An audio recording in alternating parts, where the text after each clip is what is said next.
je m'en vais vous faire la présentation du cours sur l'anémie du nouveau-né. Donc, pour ce faire, nous avons adopté un plan de généralité, de diagnostic positif, un diagnostic de retentissement, diagnostic étiologique, le traitement et enfin pour conclure. Donc, en généralité, nous allons commencer par la définition. Diapo. La définition de l'anémie néonatale. Donc, on dira que l'anémie néonatale est définie comme une concentration d'hémoglobine ou d'hématocrite qui est inférieure à moins de dérivation standard à la moyenne de l'âge postnatal.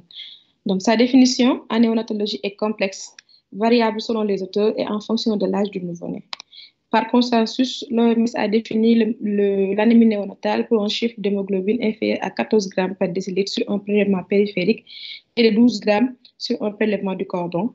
Et en fonction de l'âge, chez le nouveau-né, un taux d'hémoglobine, chez un nouveau-né à terme plutôt, pour un taux d'hémoglobine inférieur à 13 ou 14 grammes par décilitre, un hématocrite inférieur à 40%. Chez le prématuré, il est défini par un taux d'hémoglobine qui est inférieur à 14 et un taux d'hématocrite qui est inférieur à 45%. En dehors de cette définition de l'anémie néonatale, il y a des critères aussi qui donnent l'anémie qui est significative quand le taux d'hémoglobine est inférieur à 10 grammes chez le nouveau-né et l'anémie est très sévère si elle est inférieure à 8 grammes par décilitre, pouvant engager le pronostic vital du nouveau-né. Diapo. Donc, ces valeurs de l'hémoglobine et de l'hématocrite chez le nouveau-né varient en fonction de l'âge. Donc, en fonction de l'âge gestationnel, entre 26 et 30 semaines, le taux d'hémoglobine est entre 13 et le taux d'hématocrite est à 41%.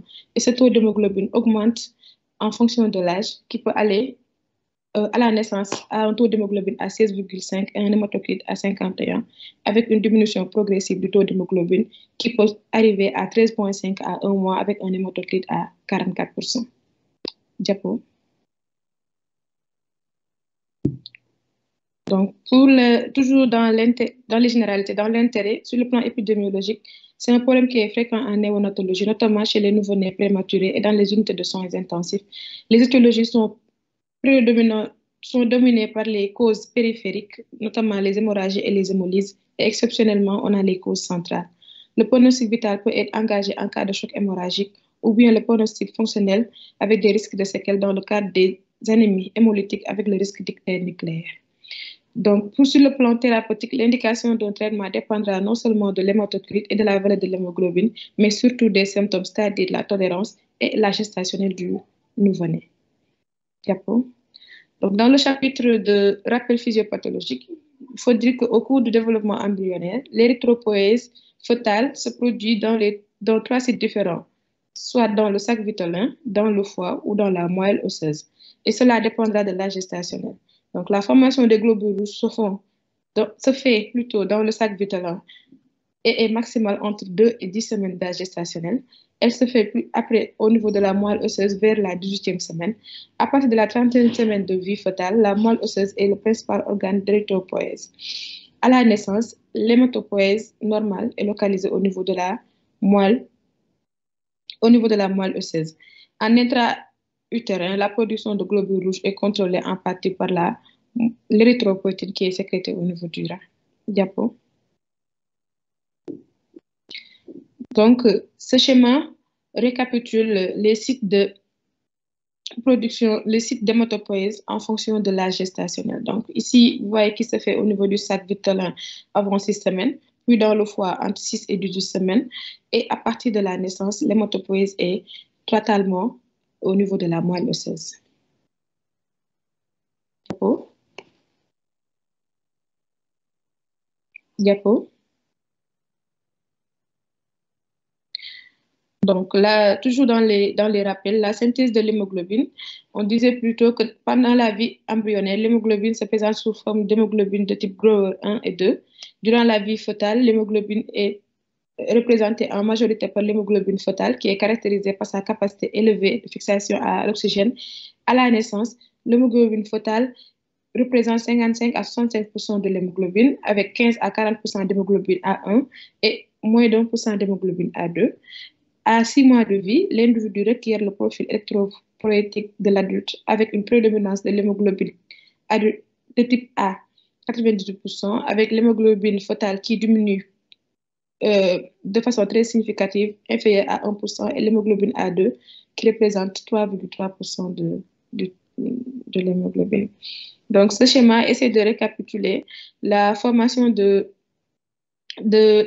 l'érythrocyte depuis la cellule souche, en passant par le progéniteur, puis en passant par les proérythroblastes jusqu'à la formation de l'érythrocyte à travers la lignée rouge.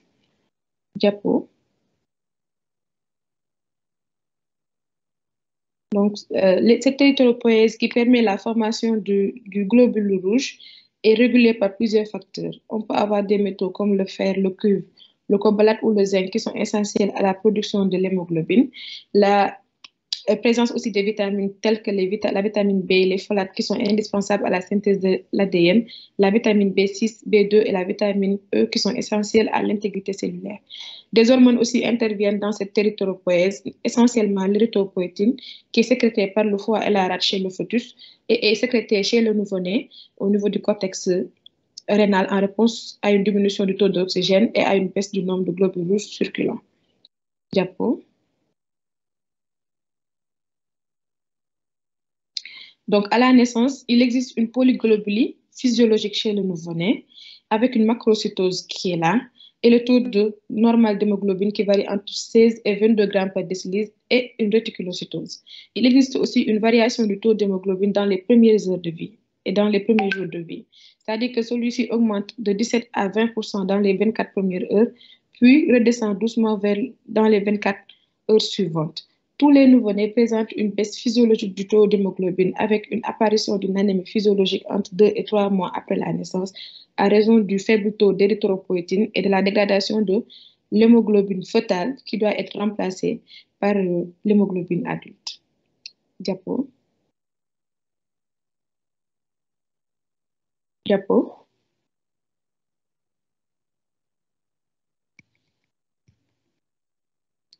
Docteur Mami. Diapo. Merci. Donc, toujours dans les rappels, il y a des facteurs qui prédisposent que le nouveau-né fasse de l'anémie. C'est ce qu'on appelle les prédispositions physiologiques du nouveau-né à faire de l'anémie. Chez le nouveau-né à terme, c'est l'augmentation du taux d'oxygène tissulaire par la respiration entraîne une diminution de la production d'érythropoïétine et une baisse de l'érythropoïèse.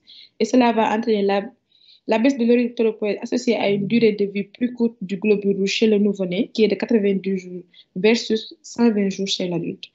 Par contre, chez le prématuré, l'anémie est plus expliquée par l'anémie déjà du prématuré qui est là, la baisse de production de l'érythropoïétine et la durée de vie des globules rouges qui sont beaucoup plus réduits chez les prématurés, qui est de 35 à 50 jours, et une croissance rapide et des prélèvements plus fréquents contribuent à un ADN d'hémoglobine plus rapide et plus bas. Donc, chez le prématuré, on peut avoir des anémies entre 8 et 10 grammes par décilitre. Donc, nous entrons dans le chapitre diagnostic et nous commençons par les circonstances de découverte. Donc, l'anémie chez le nouveau-né peut être découverte devant une hémorragie extériorisée, une pâleur, un bilan d'orientation ou bien de découverte fortuite. Diapo.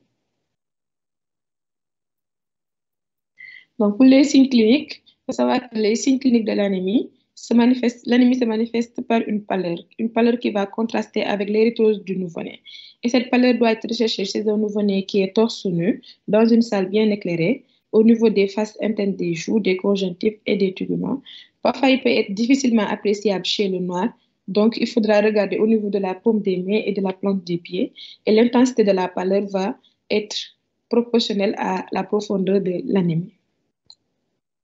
Donc, toujours dans les signes cliniques, en dehors de la pâleur, on peut aussi avoir, si l'anémie est sévère ou mal tolérée, on peut avoir une tachypnée, une tachycardie, parfois un souffle cardiaque qui peuvent être associés. On peut noter aussi une hypotension en cas de perte sanguine aiguë, un ictère en cas d'hémolyse, ou bien un tableau d'Anzac photoplacentaire à la naissance peut être la manifestation clinique d'une anémie fœtale sévère. Diapo.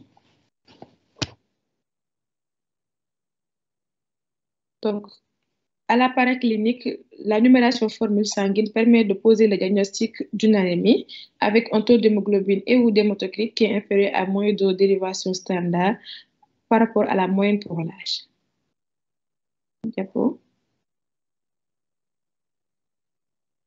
Donc, dans